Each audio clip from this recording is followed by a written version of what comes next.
Matapos ang 5 araw, tapos na ng prosecution at depensa ang pagmamarka ng nasa 8,000 exhibits kaugnay ng 4 na articles of impeachment ni VP Sara Duterte. Live mula sa Senado, may umaarangkadang balita si Angela Babad. Angela. Ninya, bagamat sarado nga sa media, ay mukhang nagsisimula na yung sinasabing termination of the pre-trial conference. Isang hudyat nga natapos na ang nasabing prosesong ito doon nga sa kaso ng impeachment laban kay Vice President Sara Duterte. Kani-kanina lamang din ay kinumpirma na ang detalyeng ito ni Representative Zia Alonto Adyong.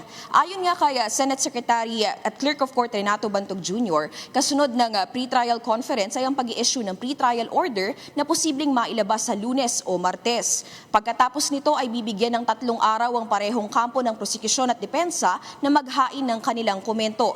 At doon naman sa usapin ng selyadong BIR box na naglalaman ng tax records ng mag-asawang Duterte Carpio, patuloy nating binabantayan kung yung update dito kung nakasama ba sa namarkahang exhibit dahil kanina ayon kay Representative Terry Ridon, kanilang hiniling na mamarkahan ito kung hindi man mabubuksan sa duration nga ng pre-trial conference. Bagamat walang klarong sagot si Senate Secretary kanina, ay kanyang binanggit na posible pa rin namang maisalang ang kahon bilang ebidensya kung makakasama ito doon sa formal offer of evidence na isusumitan ng parehong kampo sa mismong impeachment court at sa mismong impeachment trial.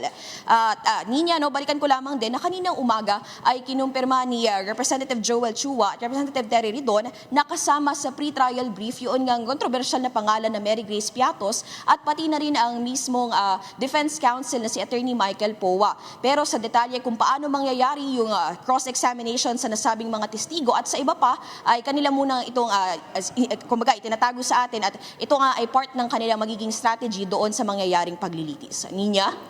Maraming salamat, Angela Babad.